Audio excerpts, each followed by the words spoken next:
Good evening, everyone. Welcome to session 3. For our session today, we do have Spanish translation available for our Spanish-speaking families. If you would like to listen on the Spanish channel, please click on the globe at the bottom of your Zoom screen. Translation will be provided by Benjamin Hawkes with Constellation Consulting.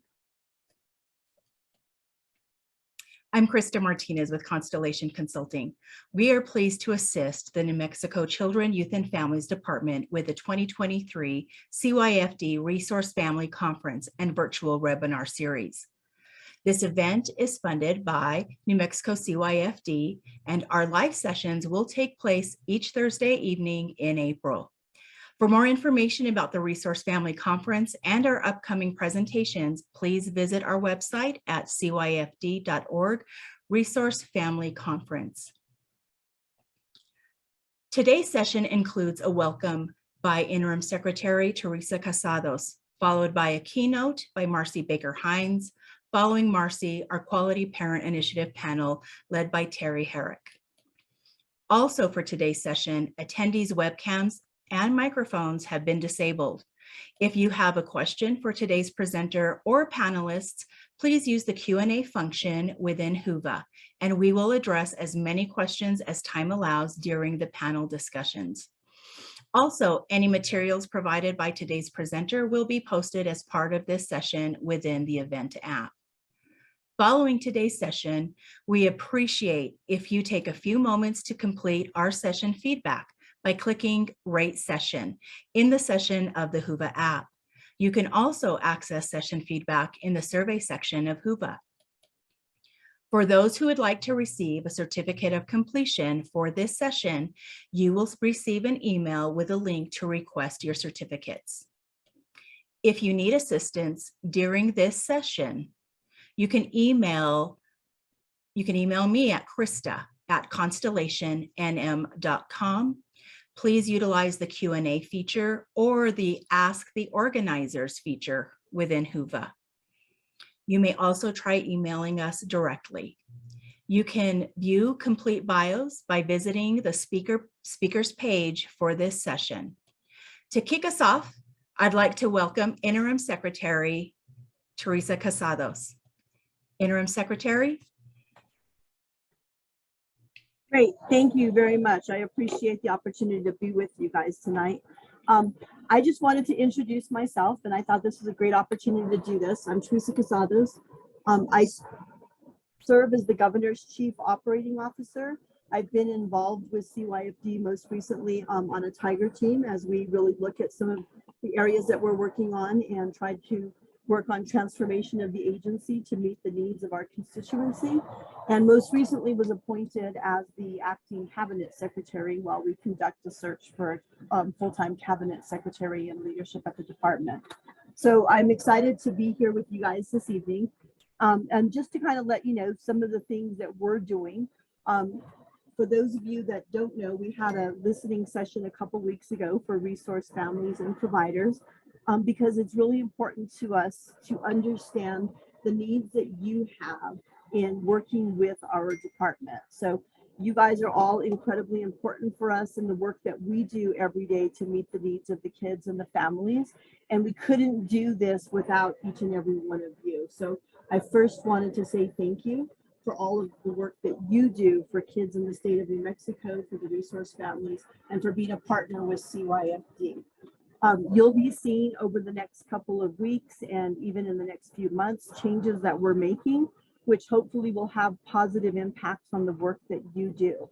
We'll be working closely on setting up a new micro hub for resource families so that they have a place that they can go to get accurate information that will be the same information across the state. It will provide you resources there that you need to be able to do the work that you do. It'll give you a way to get up-to-date information. It'll have an area where you can write comments or things that you think we could be doing better.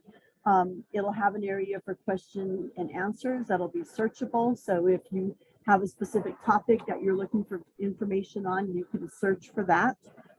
And most importantly, it'll have resource numbers. So if you are having issues, you'll have people that you can reach out to directly. And we hope that all of those phone lines will be manned and answered, and it will cut down on frustration that you guys have in trying to do the work that you do. So that hub will be live on May the 15th. And we'd love to hear your feedback on some of the things that you think could be helpful for you on that site. And so at the next meeting that you guys have, we'll have all the information for you on how to get us some feedback. We're working on making sure that the payment schedules and the reimbursements are streamlined and that those happen quickly and orderly for all of you. And so hopefully that is something that you'll start to see some changes in.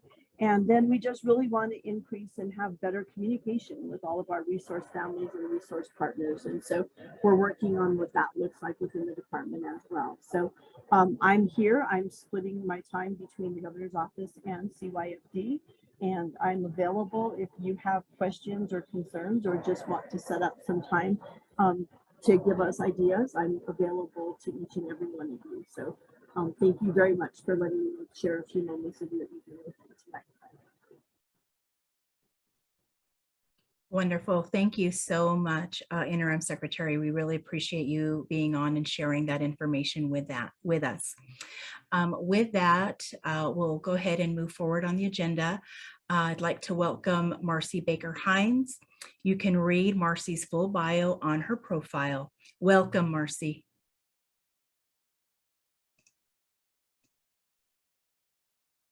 Good evening. Thank you, Krista. And thank you, resource parents and CYD for having me this evening. It is an honor and a pleasure to be with you tonight. As a resource parent myself, I really am excited to be able to join you. And my hope is that that anything that I can impart, some things that maybe I have learned along the way, and definitely be able to maybe avoid some things that avoid you having to go through some things that that I may have. So again, thank you for having me. I'm going to go ahead and share.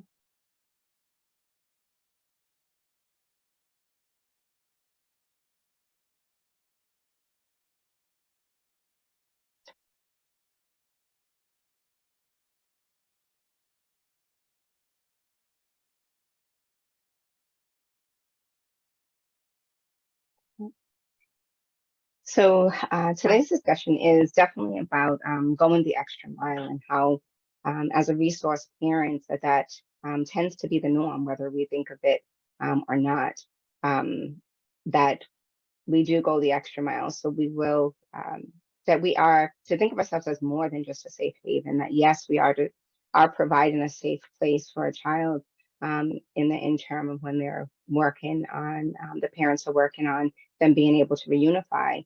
Yes, we are that safe haven, but far more than that, we provide safety and security and just that belonging. So, definitely want to discuss how do we go the extra mile? How can we continue to go the extra mile as we provide that care?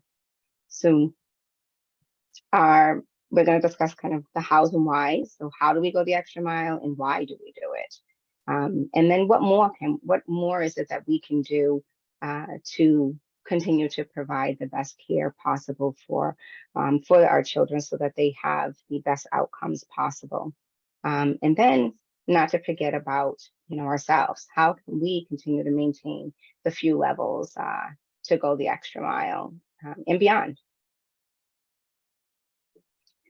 So, the hope is that by the end of our time together, that, as participants, that you would understand kind of that you provide more to the children in your care, far more than just a safe space.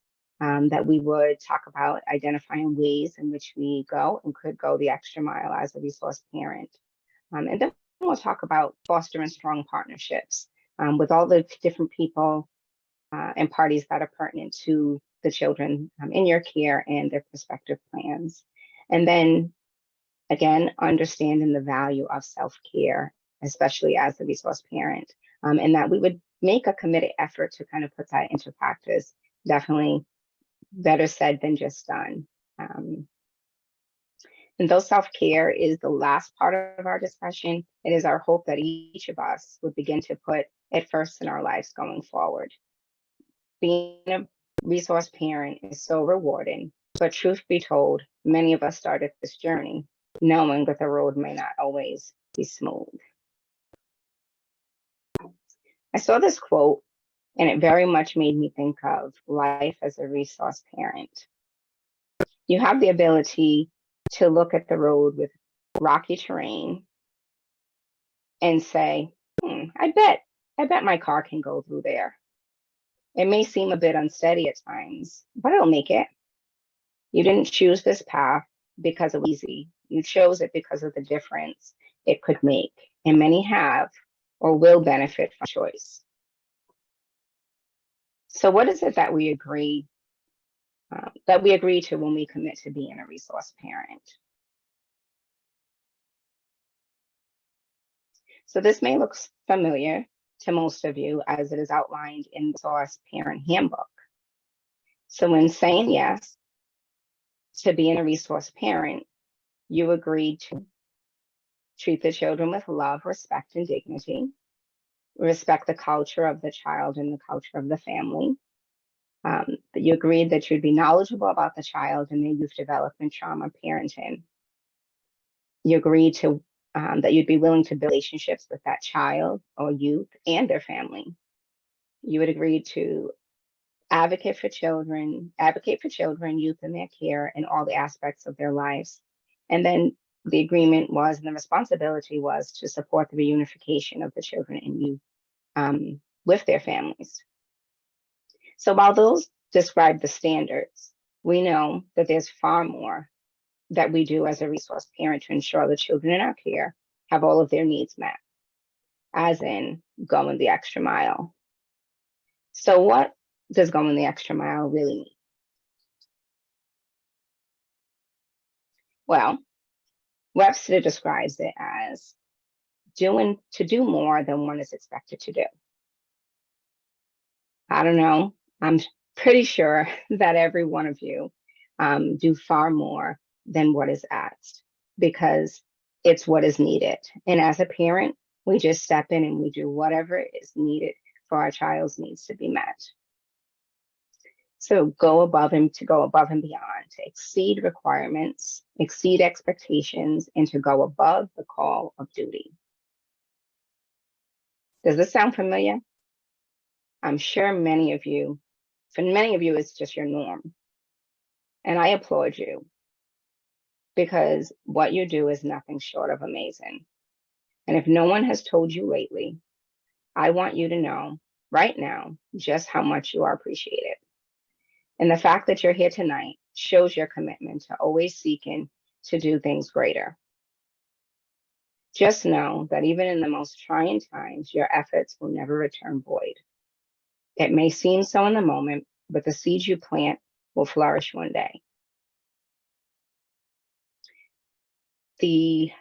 As a resource parent, I've had different opportunities. At one point, I was a kinship provider for my niece, and she had some struggles, and unfortunately, the decision was made for her to move to another home. I still continue to be a resource to her, but it was just really difficult for her to be there. She wanted to be with her mom, and really just struggled, and she was able to be able to have her needs met better. And so she's now I think 30 something years old, and just within the last month she contacted me, and I was able to be a support to her. And though we've had communication, over the years, I've always been there for her. She most recently shared with me that that she really appreciated me being there for her, and what it is that I try to do, and that, to help her, and that she understood that. And she apologized for giving me such a hard time, which of course I told her the apology wasn't necessary, but she really just said, I appreciate what you tried to do, and that I want you to know that it made a difference. And so while it may not seem in the moment that what you are doing is helping, just know and rest assured that you are planting those seeds. And it may not be right now, but one day, even if it isn't until 20 years later, you will see the fruits of that labor, and you will maybe even hear it. But even if you don't, just know that it's not in vain. Your efforts are not in vain. So let's take a look at some of the other ways that we as resource parents continue to go the extra mile, and why. We'll do a broad overview kind of some of the ways we go the extra mile, and then we'll explore others deeper.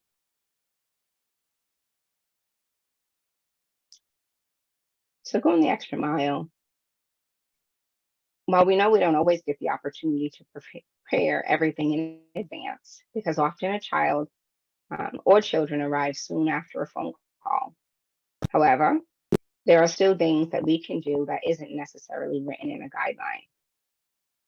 So an example, like making a child's favorite meal. So a child comes into your home, a call is received saying this child is going to be there. You don't have any information about that child.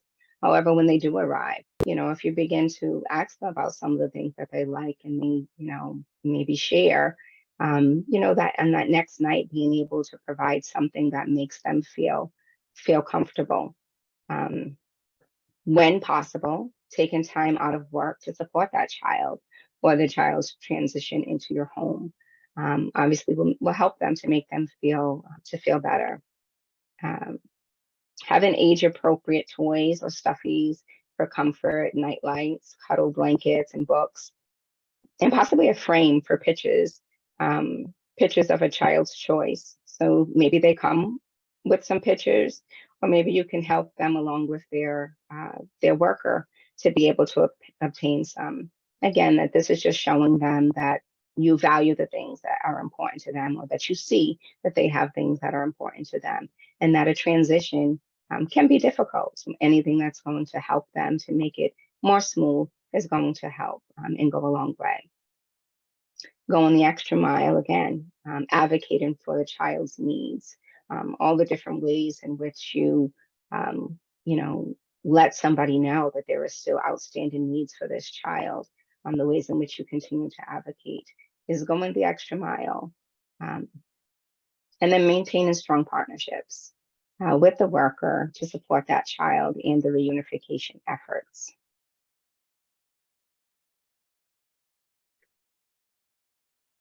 So as I was preparing my notes for this, a vision of a stork carrying a baby kind of kept coming to mind, which seems a little odd.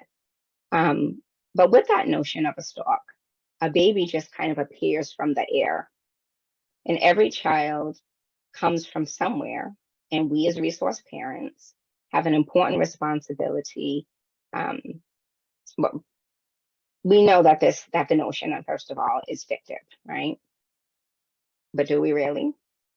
So as I said, every child comes from somewhere, and we as resource parents have an important responsibility to help to maintain those connections. Supporting feelings around kind of grief and loss, recognizing that the child, has lost something, that they, even if they get to have visits and such with their family, that there is loss that exists. So with every child, recognizing that every child comes from somewhere, that we would be willing to and committed to supporting those birth family connections. So whatever connections that they are, anything that we can do to help support them that isn't contrary to their plan, we are to be committed to going that extra mile to do. Honoring and respecting the child's family's history, their ethnicity, culture, identity, and their religious preferences. We would ensure that sibling connections aren't severed. and that we would, again, go that extra mile to advocate for visitation and communication, unless that it's deemed unsafe by a court. At times, we know that that is the case. That we would be committed to the process of reunification, which means sometimes supporting and facilitating the visitation when possible. That we would demonstrate the value of importance in more than just our words. So it's one thing to say that, yes, that we view family as being important, but what are actions showing? If every time, you know, something comes up that we say, oh, well, we're not able to do that, kind of what is it that our actions are saying? What is it that we can do to continue to invest and to show them that, you know, we value those connections for them?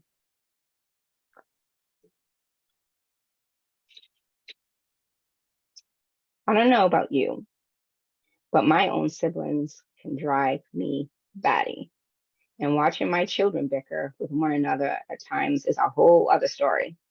However, I'd never want to do life without my siblings. My sister and I, we talk daily, and we're the biggest supporters for one another.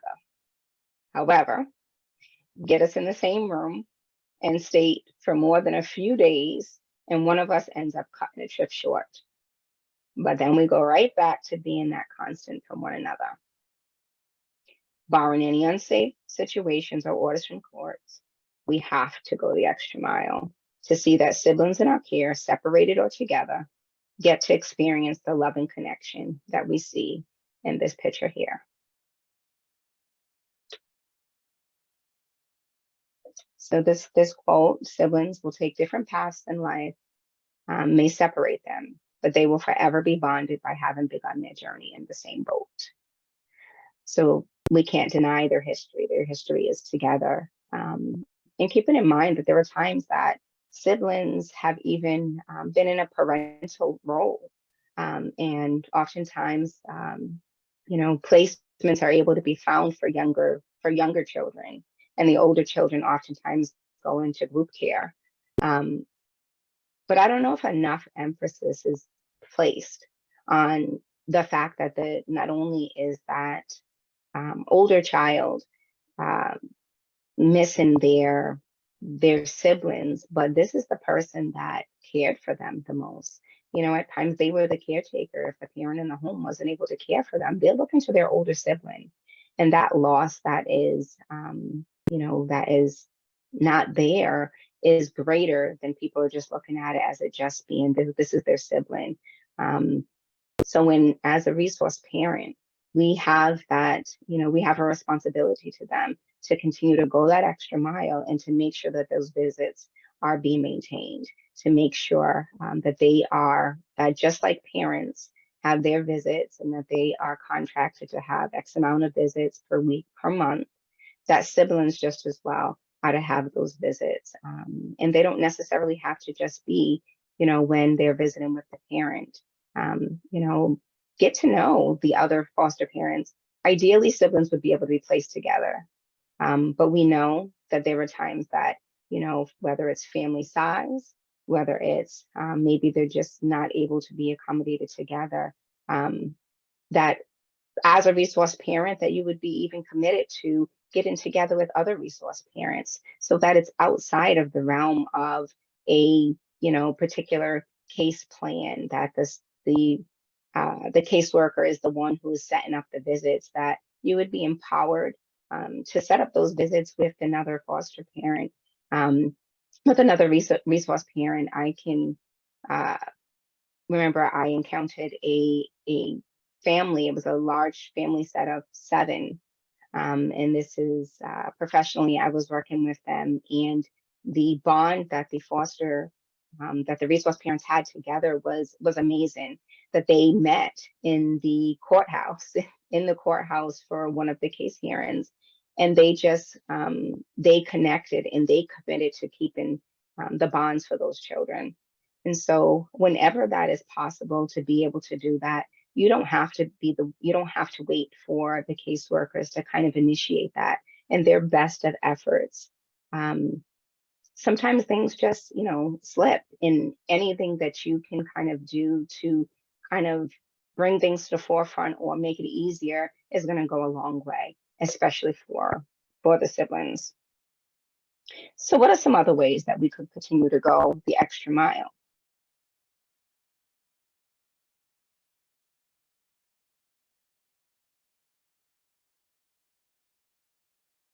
So oftentimes we don't know how long a child will be in our home. For me, temporary became forever and a day. However, what we do know is that the child is with us and we should be including them as much as possible into the home and family happenings. So if you're going on vacation, make every effort to include the child with appropriate permissions, of course. Definitely don't go saying, well, I went to this conference and Marcy said, seriously though, the more that a child can feel they're included, the more they can let their protective guard down. I've worked with many children, young adults, families, and providers, and I use the same guiding principle. And that principle is for them to always feel that they're treated like an individual and that I cared to learn about the things that they valued important.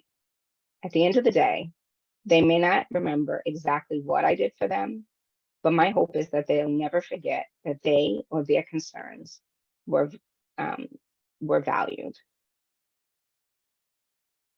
Some other ways that you can continue to go the extra mile would be accompanying them to appointments, even if that worker can bring them, supporting their needs, and encouraging participation in childhood experiences. So one of my most favorite quotes by Maya Angelou, I've learned that people will forget what you said, but people will forget what you did, but people will never forget how you made them feel.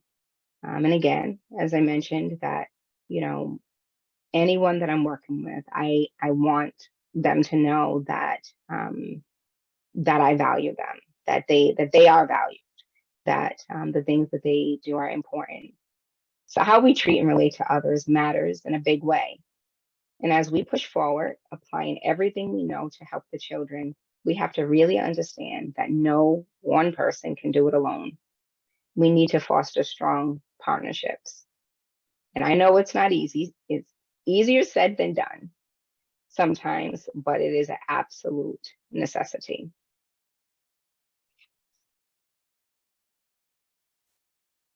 So let's look at some of the key partners needed to help the child in their case plan, and we'll explore some ways to strengthen those partnerships. So as a resource parent, full disclosure, I was a child welfare worker for a brief period of time, following being a kinship provider for my niece and several of my other nieces and nephews. So there were four of them and 2 of my own children at the time. So 6 in the home. I say it all the time. My house never ran more smoother than that. There's less children in my home now, but at that time, there's no room for error. So everything, I had a system, and everything just worked. But following that experience with that and dealing with the workers and such, I came out of the situation kind of feeling like there was so much more that could be done. And I felt like if this is what things looked like and this is what families encountered, I felt like I didn't really feel that the parent, which, happened to be a family member, was supported as well as she could have been, in that, how could families ever succeed if they're not kind of given the support that they need? So, I said, instead of complaining about the system, I'm going to join it and I'm going to be part of the solution. I was absolutely excited to take on that journey. I took the test, passed, became a worker, and had this amazing training that I valued and still use to this day. However, very shortly after, I realized it was not for me. And I definitely feel like I am in greater position to be able to help others in what I do now outside of the system than I did inside of it. However, what I did learn was that, the notion of if a worker isn't doing something, that it's because they just they don't want to, or they're lazy, or they don't think that, the child in my care is important. Absolutely untrue. And what I learned is that they're tasked with far more than is really humanly possible. And so while they want to meet the needs of every child, it becomes really hard. And so this picture here, how it looks like, everybody reaching out and everybody needing help, and how do you help everybody at the same time? And so, I thought about, like, maintaining regular communication with the worker and other parties kind of pertinent to the plan, and not just reaching out during crisis. So taking the time to kind of send a message, whether it be an email, whether it be a phone call, just to say, hey, I just wanted you to know that this child had an amazing day at school today. Hey, they returned from a visit and everything went well. They didn't have the tantrums that they've had in the past. Just letting them know a lot of the, and then taking on things that we can do ourselves. So while it may be the responsibility, maybe that the worker, has to do a visit or has to do something, when we can do it, that we step up to, and we do it.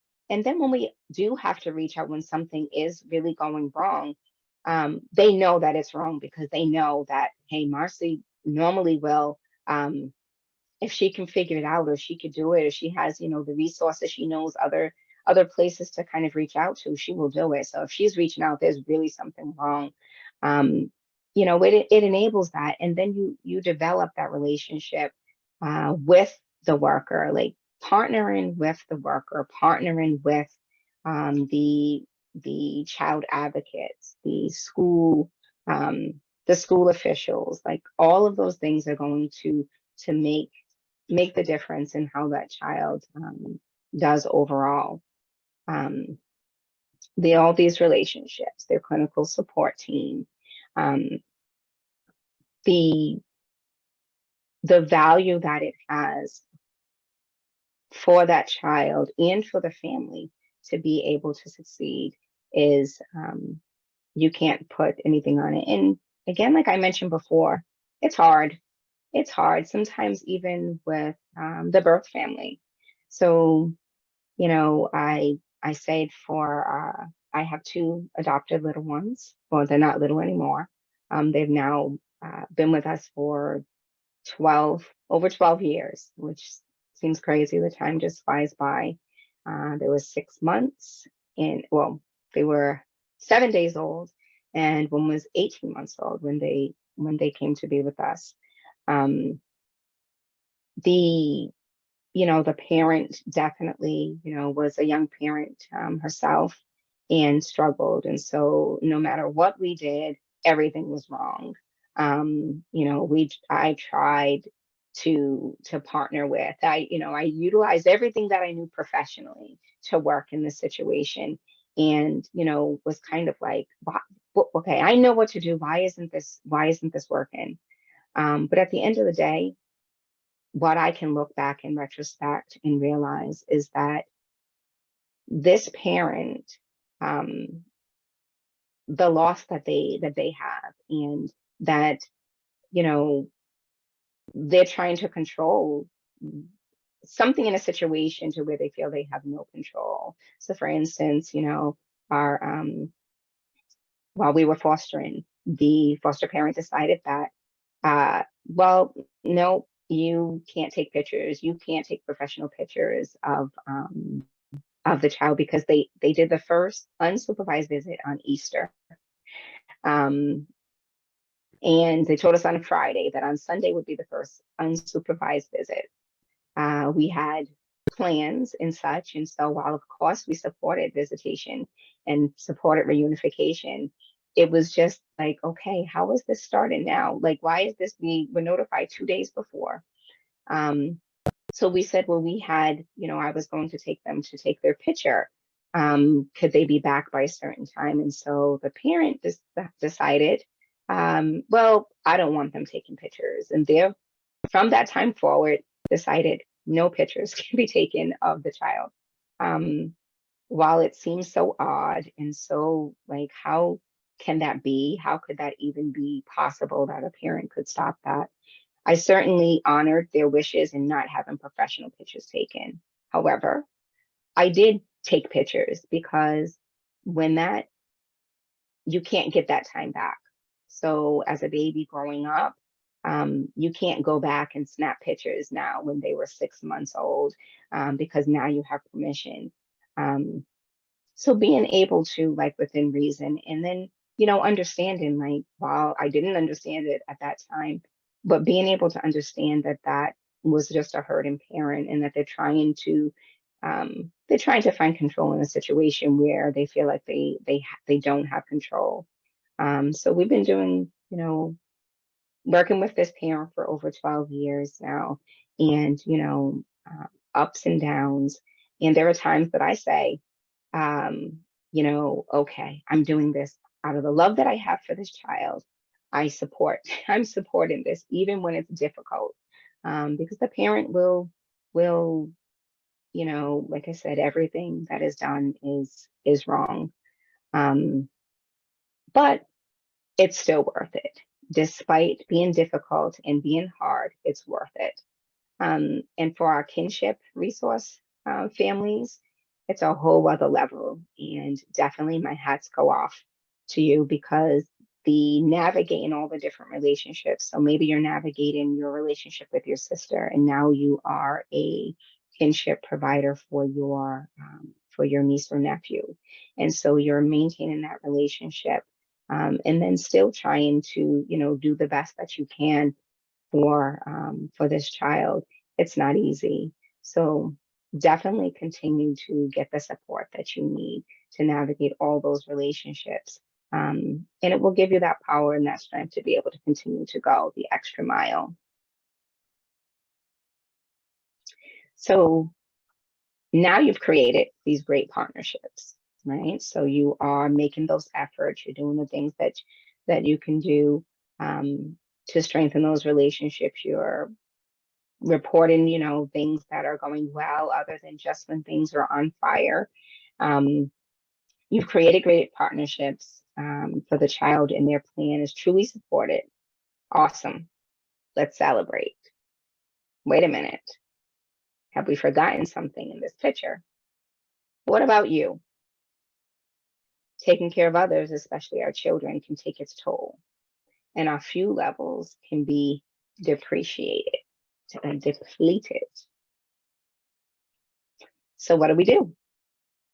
What does self-care even have to do with going the extra mile? Well, how can we continue to go the extra mile and to give of ourselves if we don't make ourselves a priority? Trust me, I'm talking to me too. It's easier said than done. Hopefully, this doesn't depict any of us here tonight. Don't worry, I'm not going to ask you to raise your hand. But let's review some ways to keep from getting to this point, in case you have a friend that could use this information.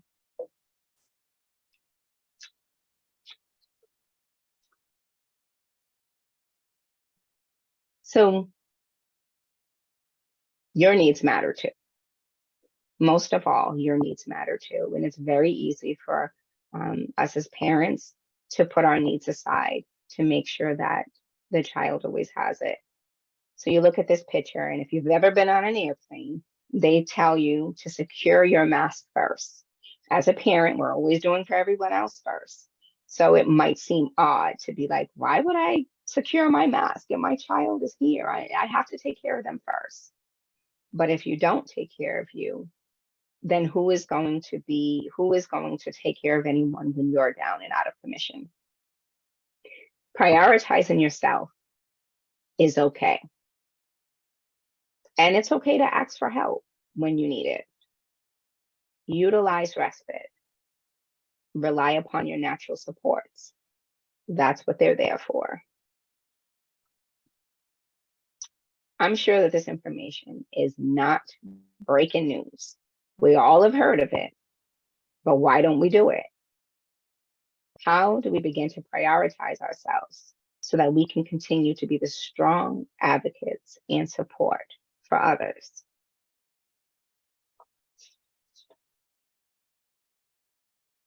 Well, we get intentional about it. We plan for it the same way that we would schedule for a child's appointment. We have to do that for ourselves. We put it in our calendar. I'm going to do this on this day, and it's going to be just for me. And we let it be uninterrupted. You know, I look at it, I'm like, okay, you could be cooking, and all of a sudden you may cut your finger, and you look at it, you know, maybe it's even deep and may need a stitch. And what do? You look at it, oh, it'll be all right. You wrap a paper towel around it, or you grab the kitchen towel and you keep going about your business. However, the child could get a little cough and we're like, oh, let me call the doctor. Let me check in. That's well and good. Absolutely meet the child's needs, but don't neglect your own either. You've got to prioritize yourself in this. Rediscover those things that you enjoyed before life became so busy. Did you used to read? Did you used to go for walks? Did you used to, whatever it was that you used to do, maybe you bowled. Before life became busy, there was things that you used to enjoy. Rediscover them. Or take up a new hobby. Exercising has mental and physical benefits. So you want to be able to do that to continue to go the extra mile. Make sure that all of your appointments are up to date. Physical, dental, all of the above. And therapy. We get our children to our therapy appointments. If needed, do the same for yourself. Making sure that, you know, we're easy to put off. We have that physical, we have that dental, something else comes up where the first things we do is we reschedule. Oh, I can do that later. Start making sure that your needs are prioritized as well. And it will allow you to continue to do the things that you do for everybody else. And say no. It's okay to say no sometimes. It's okay to not be all things to everybody. It's okay to not, you know, make the brownies for that next upcoming event at school or such, or whatever it is. It's okay to say no. It's okay to say no if things are so rocky and you're asked to take one more child into the home. And you just can't do it. I was talking with a resource parent, and they had expressed that they were contacted to take a child into the home, and it was a teenager. So they were asked to take a teenager in, and they had just had surgery on their foot, and so they weren't able to get around the way that they would want to, and they, you know, the bedroom they weren't able to go up the stairs was the main thing. And the child's bedroom would be, the teen's bedroom would be upstairs. And they just weren't comfortable, you know, not knowing, one, having to learn this teen, being in the home, getting to know them and helping them to transition into the home, and them being on a floor where they couldn't kind of check in with them regularly. So they opted, unfortunately, to say, I can't at this time. And they stated that the worker told them, it's okay, they're a teenager, and actually they could help you. And so she said, you know, I'm, you know, not looking for a caretaker. Like, you know, absolutely, I'm still able to be a resource parent, but, you know, not in that way. So saying no and not feeling bad about it when you're not able to do it. A couple of self-care resources are listed there. You know, nothing earth-shattering, but definitely take time to kind of take a peek at those, and, you know, do a couple of them. Just do something that is just for you. Just being here tonight is doing something just for you. So I hope that you continue on this journey and that you continue to prioritize yourself and that you feel empowered to continue to go that extra mile. And I thank you. I thank you for everything that you do as a fellow resource parent, to help children and their families to be in a better place. You go the extra mile already. And I'm sure you're thinking, wow, like, I do that.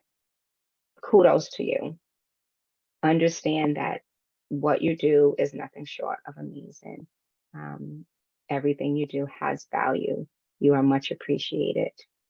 And I thank you for joining tonight.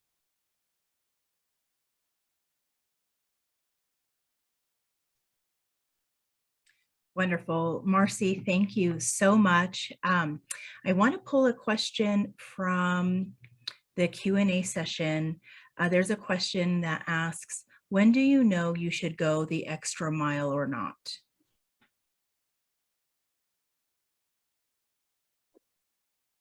I think you always should go the extra mile. It's when it's about that child's needs.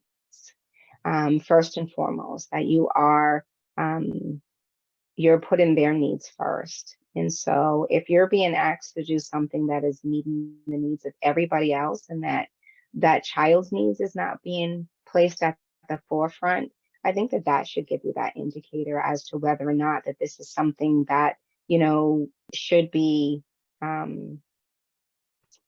should be pursued. But always, we're constant advocates for, and we can't assume that everyone else, while yes, they are, they feel that they know it's important for the child and they're invested. That child is with us each and every day, and we're seeing and we're learning the things that are about us. And the child may share things with us that they don't not share with everybody. And so we are to help them to have a voice. So going that extra mile sometimes just means being able to, it's always going the extra mile, but sometimes that extra mile means being protective. Wonderful. Thank you. Thanks so much. Thanks so much for rejoining us. We're thrilled to have our next panel discussion, the Quality Parent Initiative, Resilience Through Relationships, led by Terry Harrak. Terry? Excellent. Thank you so much. I am excited to be here. I'm Terry Harrak with the Quality Parenting Initiative. Thank you so much, resource parents. We cannot do the work of the Quality Parenting Initiative without you. Thank you for the resource parents who have joined us right at about dinner time. I appreciate you being here. I want to kick off and say, if you are Zooming in with us and watching on the platform, chat in. I'd love to see in the chat where you're from, where you're coming in from, and get to know you a little bit more. So I'll be checking the chat throughout. But again, I am really excited about the panel that we have today. I echo the opening remarks, and I echo the remarks of Go the Extra Mile. And I think the panelists that I have here today absolutely go that extra mile and will be able to talk more about their journey through fostering and foster care. But a couple of announcements really quickly. And again, I'm Terry Harrak with the Quality Parenting Initiative, and this is Resilience Through Relationships. Momentarily, I'll introduce you to Ana Lucia Valdez, resource parent, and Palm Ramirez, our QPI lived expertise advocate. And Palm will also be sharing her journey through foster care. I'm excited to say we are booth number 106. Go check out that booth. Please, please, please. You will find in that booth information about our QPI National Conference next month. And what a great way to celebrate May as National Foster Care Month than coming out to our conference. And you will see in booth 106, we have a coupon. There is a code for you all from New Mexico to be able to register. So please go to the booth, you'll see that code, or use this QR code here. We have an amazing 3 days of phenomenal speakers, but also lots of time to interact and get to know folks from across QPI sites. I saw in advance, there were already questions. I love that. Some of those were, how can I get involved in QPI? What is QPI? Definitely, again, go to booth 106, but I'm going to tell you a little bit about what is QPI. We're the Quality Parenting Initiative, and it's a strategy of the Youth Law Center to strengthen foster care by refocusing the system on excellent parenting for all children and child welfare. And we do this by taking three main principles. And I'm going to make this a little bit bigger. And I noticed someone earlier in the chat had already put in our principles. So I love seeing that. But that consistent and excellent parenting and meaningful relationship is the number one thing our systems can do. Excellent parenting. That's what our child welfare systems have to be about. In addition to that, principle 2 says we need to use research. We need our policies to be embedded in research. Research tells us what children need. Research tells us about trauma and brain development and how we use that research. Principle 3 is engaging, partnering with individuals most affected by policy and practice. Those individuals are in the best situations to offer advice and offer change and be part of that change. I want to quickly just show you this, New Mexico folks. This is your QPI flyer and your QPI brand statement. So if you're familiar with QPI, fantastic. If not, what's going to happen on our panel is you're going to see our principles brought to life by the journey of Palm and her mom, who are going to come on shortly. So please go to our booth 106, get more information there. But without further ado, because I'm calling this like a hit workout, we have about 20 minutes. So this is going to be a really dynamic 20 minutes. I'd like to take the opportunity now to introduce two amazing people. Again, Ana Lucia Valdez, resource parent, and Palm Ramirez. So I'll let the two of you introduce yourselves. Thank you, Terry. Hi, everybody. My name is Palm Ramirez. I am QPI's new lived experience integration advocate. So excited to be joining the QPI team officially. Also, I have lived experience in the system. So I was in foster care a little under 10 years, but all of my teenage years were spent in foster care, many of them with my amazing mom, who you guys are going to get the chance to meet as well. If you guys have been to anything QPI, I'm always talking about my mom. I just want to let you guys know she is real. She's here. If you guys are not and you guys are going to be getting involved, just know that this is a very big part of my life. So I hope you guys are going to join along for the journey. And I will go ahead and let my mom introduce herself now. Hi, I'm Ana Lucia Valdez, and my husband and I have been doing treatment foster care for a little bit over 14 years, and we have specialized in teenage girls, and we have had approximately over 15 placements in over 14 years in our home. And we were blessed to have Palm join our family, and our family continues to grow daily.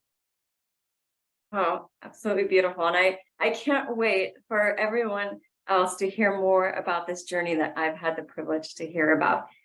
Relationships through resilience is the name of this session. And if it's okay, I want to kick it off with you. And I have a list of questions, but I'm gonna go off those questions a little bit. You were in several different placements throughout foster care, and I want you to kind of share how the relationship started with you and Ana Lucia, and maybe even tell a little bit about how you met. Yeah, absolutely. So I think I say this quite often, and I will say it 100 times more, that whenever I met my mom for the first time, I was in a very dark place myself. I had just got abandoned by a family who I actually thought was going to adopt me at the time. So I was just really broken down, not trusting anybody, not wanting to be actually with another family. I'd rather have gone to a facility or a shelter even. I did not want to have to go through it all over again. And I think, my mom can absolutely vouch for this. I say this all the time too, is like, people who need the most love are going to ask for it in the most unloving of ways. And man, did I need a lot of love. And the only way I knew how to ask for it was to not ask for it at all and to actually push away anything that I thought was gonna be too loving. So when she first came to see even if we would be a good match, I didn't even get out of bed. I didn't want to talk to her. I didn't want to talk to my dad. I was just like, no, like, make these people go away. I'm going to go to a shelter. And I think just with her consistently showing up the next day and the next day, and if today didn't work for you, if you're not in a good mood today, I'll come back tomorrow, like just so willing to sit there in the muck with me, I think is just kind of like where our relationship started. And believe it or not, even after that, I still was not very open to having a relationship with her, but now it's just, I call her for everything. So it's one of those things where she probably ignores my calls because I call her 30 times from the supermarket asking what kind of spaghetti sauce she uses. So yeah. Thank you, Pam. And we're going to dive in more to how your relationship grew over time. But I want to give your mom, who, that's not a term you always use. So we'll talk about how you got to that moment where this is your mom. But I want to ask you, Lucia, what made you get into fostering, and particularly having the heart and passion to foster teens? Well, what did it for me is three main reasons. Is my mother was raised in foster care herself, and she shared a lot of really horrible stories with us. And as a young child hearing those stories, that encouraged me to want to make a difference for these children. I never want somebody else's mother to be sitting there telling them stories like the way my mother told me. And the second reason was I had a very difficult childhood myself, and I probably should have been taken into care myself. And the third reason is I work in a children's psychiatric hospital, and we see a constant turnover of the same kids over and over. And they come to us for help, and they work on their treatment plan, and they go home to a broken home. And we continue to see the same kids come. And so we wanted to help break that cycle. Thank you. Thank you for your dedication to doing this work. I want to ask the two of you, and either one of you can start. So, I've got a chance to get to know you both. And so this wasn't always a smooth road, right? Talk a little bit about the challenges of developing a relationship. What were the challenges for you? And what were your fears, your thoughts when you were placed in Lucia's home? And then, Lucia, I want to give you a chance to talk about what you saw as the challenges, and then we'll get to kind of what you did to help mitigate those. I think one of my biggest challenges was that I wanted help, and I wanted to understand what a relationship could be like with a mom or with a dad, with parents in general, which is not something I had. And I didn't even know how to begin to ask for that. And sometimes whenever we don't even know how to ask for something, we get really like not defensive, but defensive. And so I think it was very much like anytime I got close to her, like I'd feel this guilt, and I'd pull away, and I'd be like, I can't do this. Like, I can't put myself in this vulnerable position again, because what if this is not forever?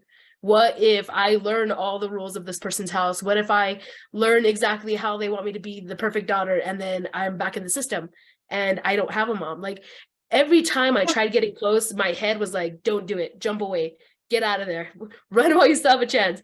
And it came off as me being very rude to her, very, like, I want to say for the first 3 months, I wouldn't talk to her. Like, she'd be talking to me at the dinner table, and I would ignore her and be like, okay, so Ernie, my dad, I was like, well, what do you think about this? I'm going to ask you for advice because she doesn't know anything. I was very, very rude, and I was pushing her away. And I never had a woman in my life, a mom figure in my life that stuck around. So I was like, she's not going to stay. So let me push her as far as I can until she just decides to walk away. And we're gonna come back to that, because I think there's a particular story where that kind of all comes into one. But Lucia, I want to hear from you. What were you seeing as some of the barriers to making this work, and working with Pam to show that you were going to be there for her? Well, I think she hit it on the head. Was I paid for every female figure in her life that has ever hurt her. And she dumped that on me every single day for 90 days. And it was not easy. But when we started doing foster care, my husband and I both agreed we will never And I repeat, we will never turn a child away. They are not a t-shirt. They are not a piece of material that has a warranty limit. They don't have a receipt that comes with them. They are to be loved, and they are to grow, and we're supposed to be watering them, not damaging them. So we made that pact when we first started of we're not going to turn our back on any girl. And it was painful. It was growing pains as an adult, growing pains for my heart. But we pushed through it. And there was a lot of times where I didn't exist to her. And it was a lot of slam doors right in my face. And we continued to push through that. And we showed her, go ahead and slam a door in my face. And I'm gonna still be here when you open up that door in the morning. Guess who's gonna be smiling at you? And that was me. It was not easy. And but we were consistent, and we stayed sturdy in our relationship with her. Love that consistency, that show of I'm still here, and hearing from Palm that kind of fear of what about if I get to know all the rules of this home? I've been moved so many times. How do I know I'm not going to be like a Target t-shirt that I'm going to get returned? And having that, being afraid to let go and being afraid to be able to be loved. I want to talk about, and if there's resource parents here who foster and work with teens, put some comments in the chat. I want to hear from you. I'm trying to follow along on my phone, and we'd love to take some questions. But you know, teens and care sometimes get this bad rap. And Lucia, I want to tell me, and I want to give you, Palm, a chance to respond to. But there's this incident that happens at a party, and maybe Palm, you can kick it off of what happened, and then Ana Lucia, you can talk about your response as a parent. I would like to kick it off by saying it only happened once. It has not happened ever again. But it was some miscommunication. I, for the first time, I got invited out to a party with my coworkers, and you know, my mom had asked me very clearly, like, is there going to be drugs or alcohol? And I said, yes, there is. I'm sure there is. I know my coworkers, I'm not going to lie to you. And she said, okay, just be safe. So to her, it's, I trust you. I know you're not going to make any bad choices. Be safe. Go to this party. To me, I was like, she's giving me free reign. She said, yes, I'm going to take this as far as I can take it. And I got very, very intoxicated. And she actually came to the party to come pick me up while I was intoxicated. And oh man, I thought I was in so much trouble. I was like, this is it. They're going to send me away. Like, I'm going back to the factory. I'm malfunctioned. Like, it was very much like a very anxiety inducing time for me. And I've never been, caught so red-handed in something I'm not supposed to be doing before. And I really thought that was the end of our relationship. And it really was just like, she laughed at me because I was devastated, like in the front seat crying. And she was just like, oh no, she's an emotional drunk. Like, how am I gonna talk to her about this? Like, yeah. And from that moment on, I picked her up from the party. We went home, and you were still in treatment foster care, right? Not regular foster care. I was still in treatment. She was still in treatment foster care. So as many of you know, with treatment foster care, there's a lot more rules that we follow, and it's extremely, extremely tight. And I think that was a growing moment for us is children, you know, there's something that mother and daughters keep between themselves. You know, the daughter would come and tell mom, hey mom, I kissed a boy for the first time, or, you know, this happened. And that's something that you keep between you and your daughter. Well, I took a big leap, and this was something that her and I were going to keep between ourselves and my husband. Her caseworker did find out about it. And it was a growing moment for us to be like, okay, this happened. What are we going to do? How are we going to move forward from here? And she was like, well, you're going to take me back to the hospital, aren't you? I said, why would I take you back to the hospital? She's like, well, I messed up. And I said, I know, but that's what you want. And that's not what's going to happen.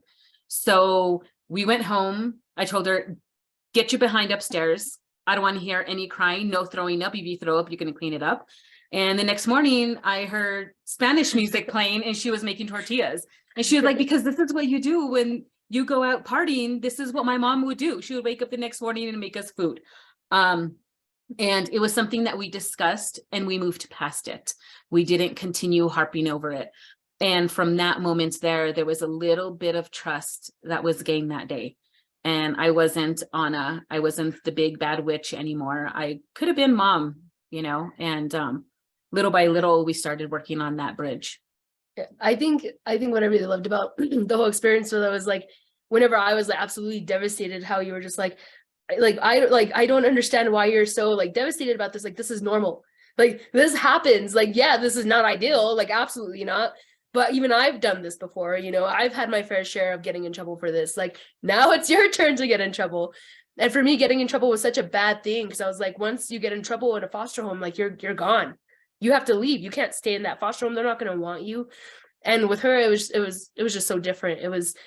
This is normal. We like, this is something that I would expect my own daughters to do, and this is how I would handle it. And you're my daughter, so get to your room. And I was just like, okay, like, just like in tears, so confused. Like, I don't understand. This is the point where you give up, and instead we're just still here, like, with each other. Yeah, I love that, and I'm happy that you guys shared that, because that pillar of research and QPI, and we know teens are looking for autonomy. They're pressing limits on things for anybody who has a teen at home. And so, you had experienced all these different placements, all these different rules with people, lots of people letting you down, lots of placements that you had to leave. And then you thought, here I am, I made a mistake, and it's going to be over. And what did Marcia say? No, go to your room and you're in trouble, like lots of parents would do, but I still love you. I'm still here. And it sounds like that was a turning point in the relationship. Can you talk a little bit more about things that worked for you two to grow a really strong connection? I think what started it off was us being extremely transparent with all our daughters in the home. I wouldn't hide anything from them, and we had a constant flow of communication, and we were honest with them. If I expected them to be honest with me, I was going to be completely honest with them. And I told them that I would go bat for you any day at school. I don't care where you're at. I will go and I will bat for you. Don't make me look like a fool, because I'm not going to go defend you if you're making me look like a fool. And I made that very clear with all my girls, and never did I make myself look like an idiot trying to defend anything that they have done. So I think the biggest thing that worked for us was communication and honesty, and letting them know that things are going to happen. We're all going to fail. We're not going to be successful the first time, but that's okay. That's learning. That's life. And as a child, that's part of how you grow. And as a parent, we're there to love you and support you regardless of how many times we fail, because as parents, we're going to fail many times, and that's part of life. Yeah, I do have to say that transparency was a really big part of it. And that means, like, even having those tough conversations with me. I remember there was a point in time where I was just on so many medications, like I couldn't even tell you my own name. And whenever I was weaning off some of those medications, there was very big fluxes in my hormones. And I was all over the place. I'd be ecstatic 1 second and then like depressed and lonely for like a whole week, and crying and mopey, and just I could not regulate myself. And I remember one specific time, I can still remember too, where we were at the old house and we were sitting like on the like the lookout, and we were sitting there. I remember Avea was in my lap, my little sister was in my lap, she was probably about 2, and I was just crying while they were sitting here telling me, trying to like listen, like, and to me, like, going to a hospital, any kind of hospital, was horrible. Going to a psych hospital for me was traumatizing, because I was like, this is where people leave me. This is where they leave me forever. This is where they don't want me to come back to them after I'm all fixed and healed. And then I have to go and try doing this all over again. And they were very, very calm with me. Like, it might be what you need to help you come off this medication. And they were doing it in the most loving, open way. And even then I was just like shutting down, and I ended up not going. They stayed and helped me through it, but it was rough. And I just remember, I can still remember that conversation, not because of how afraid I was that they were going to take me to the hospital, but because I knew even then that if I did have to go, I had a home after, and they made that very clear. And they're not the kind of people that say, oh, we'll do this and not do it. So whenever they're like, if this happens, if you have to go, we're not saying you have to go. If you have to go, if you get to a point where you say, I can't do this by myself, I need to go, you are coming right back. We love you. You're coming right back. And I just remember my little sister like turning around in my lap and like wiping my tears, even at 2, and just so compassionate. And I was like, how is this family, like, how are they real? I don't understand. Like, how at every turn that other people have been like, we're done with you, they're still like, come back, just come back. All we ask is that you come back home. And I'm just like, I just don't understand this. Like, but it was definitely like a moment for me where I was just like, how can I not trust you to be there for me whenever you show me that you're there for me around every corner? Thank you, Pam. And I want to ask you, on because this isn't easy work, and anybody who's on knows that parenting, I'm not going to say fostering, parenting is not easy work, but it's some of the most rewarding work. It's an additional layer when you're parenting in the foster care system. And hearing from Pam of all the things that you and your husband and your family did to make this work and to show Pam love and consistency, what kind of supports helped you do that? And what kind of supports do you think resource parents need to be able to have that commitment that you did? Well, I think first and foremost, I think between my husband and I, our work experience in children's psych was amazing.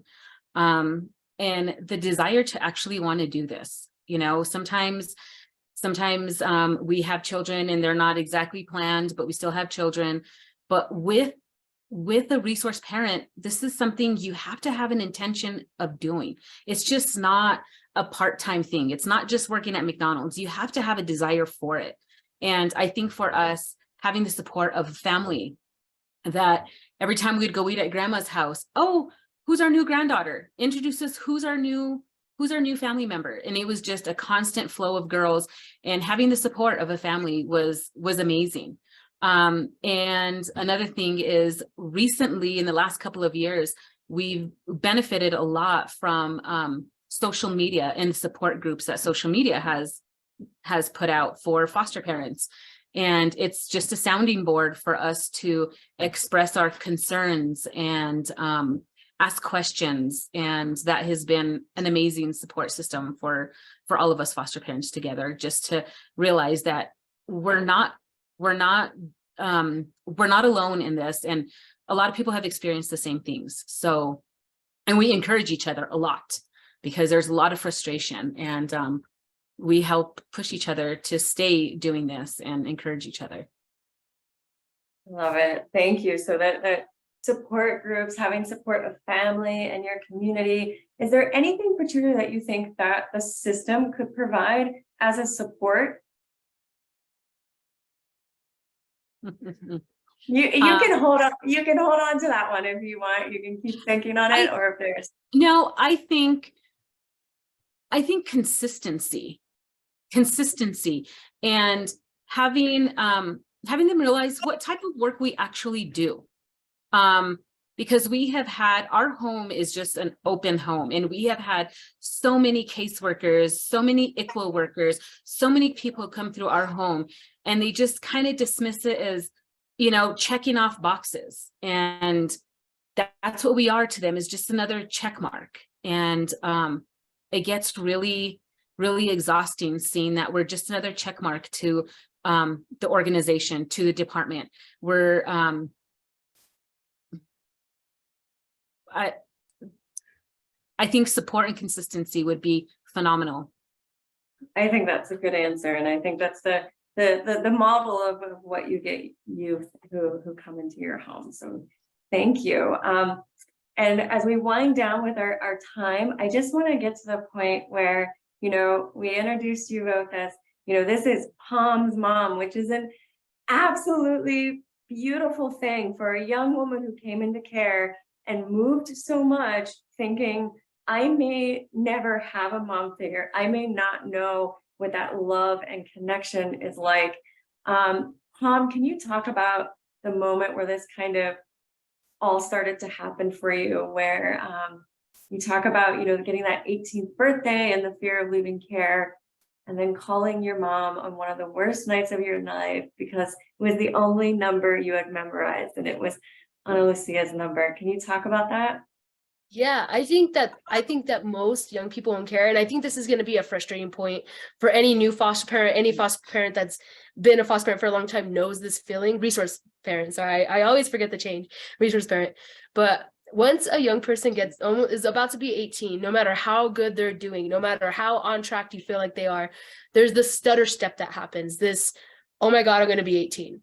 And now it's like, oh my God, I'm gonna be 21 because we have extended foster care. But even then, if they don't opt into it, it's still that I'm gonna be 18 and I don't really have a family. Like, I'm with this family, they're amazing, they're here for me every step of the way. And in my head, I'm like, but I'm not their blood. I'm still gonna have like things that I'm gonna need to go to for a family. And what if they're not there? What if I have a fight with them and we're never together again? So I started doing what I did from the very beginning. I'm like, I'm gonna push everybody away now, so I don't have to deal with this. For 4 whole years, I've been with this family. They've shown me consistently they're there for me. They love me. And I can't hear any of that right now. All I can hear is I'm going to be 18 and I have nothing. I have no one. I have no real family. And that's how my head was. And so I pushed them all away. I was horrible to them. And they got to a point where on my 18th birthday, or the day after my 18th, I'm pretty sure on my 18th birthday, I moved out. I was like, I can't, there's nothing here for me, and blew completely out of it. Was like, I'm not going to talk to anybody, blocked everybody, and spent a whole year of my life I can't even remember it all. I can just remember the feeling of that year, that just horrible feeling of never knowing what's to come next. I don't have support. I'm all by myself. I have all these people living in my apartment and they're not helping pay rent. I'm about to be evicted. My lights are turned off. I have an extension cord going to the neighbor's house. Just all these things, everything was just falling apart. And I remember just on my 19th birthday, just thinking I don't know, not a single person had told me happy birthday. Not a single person had even acknowledged me that day. And it was I was just like, what am I doing? What do I want out of life? I'm just this black hole. Everything around me, I just sucked the happiness out of because I'm not happy. And I didn't know where to turn to, or I was just so lost and confused. And the only number I can remember, I just remember sitting at my phone and thinking I don't even know who to call. And there was only one number that was just in my head. The only number I could remember was my mom's number. And I was like, what's the chances that she's going to answer? She's not going to answer. I might as well just call just so I can prove to myself that she's not going to be there. And then if I call and she hangs up right away, then I know it's true. And I called her and we kind of exchanged some pleasantries, and she's just like, what's wrong? She was like, I can tell something's wrong with you. I know I haven't talked to you for a long time, but even the way that you're talking, it's off. Something's wrong with you. And I was just like, everything's falling apart and I don't know what I'm doing and I don't know how to be an adult. And I just remember just word vomiting all my problems at her and just help me, I don't know what I'm doing. And just her being like, calm down. We're going to meet at lunch. I'll pick you up. We're going to sit down. We're going to get you fed. We're going to calm you down because you're on one. And we'll work through this. We'll figure it out. And I remember just after getting off that conversation and hanging up the phone, just being like, God, I can't remember when's the last time I heard that. We will figure this out. Now, I'll just do it. I'll just figure this out. I got this. It was, we will figure this out. You have my support. You have me. I'm here with you. I don't care if we're in the dark. We'll find the light together. And I just something I always remember is just God, it was coming home. It was exactly, it was coming home. And I was just you're my mom. I don't know why it took me so long, a whole year by myself to figure it out, but you're my mom. Lucia, how did you feel when you got that call and what went through your mind? I think as we specialize in teenage girls, and we usually get them about 15 maybe, so we usually nurse them off to the point of independent living or transitional living or something. And so it's always painful to see them fly the coop. And especially with Palm, it hurt because we had planned, you're going to stay here. And because with treatment foster care, she had discharged, and actually her caseworker had called from grants and was like, hey, I'm headed down there. Make sure she's packed. Packed for what? She's discharged. Okay, where is she going? I'm going to take her to New Day shelter. I said, like, heck, you're going to take her to a shelter. We have bonded with her. We have grown. We have become a family together. And so she got there and she was like, all right, are you ready? And I was like, she's not going anywhere. And she was like, well, what do you mean she's not going? I said, she's a part of our family. She's not going to be going anywhere. And to see her leave in the fashion that she did was hurtful to our family, because our young girls had been attached to her and they were like, Mommy, where's Sissy? And because our girls have only ever known older sisters in the home. And they asked, where's Sissy? And well, Sissy's moved away. And that was a hard pill for all of us to swallow. But when we got the phone call, I was like, all right, it took you a while, but I knew you'd be back. And it was, our family was complete again.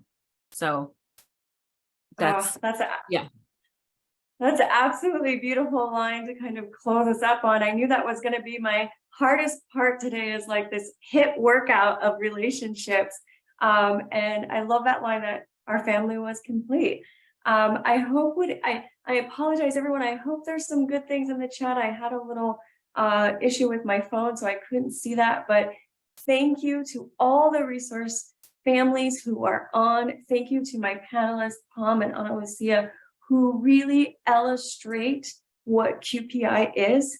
Ana Lucia is walking, breathing QPI, who says, when a young person comes in my home, the number one thing I'm going to give them is excellent parenting on their good days and on their bad days.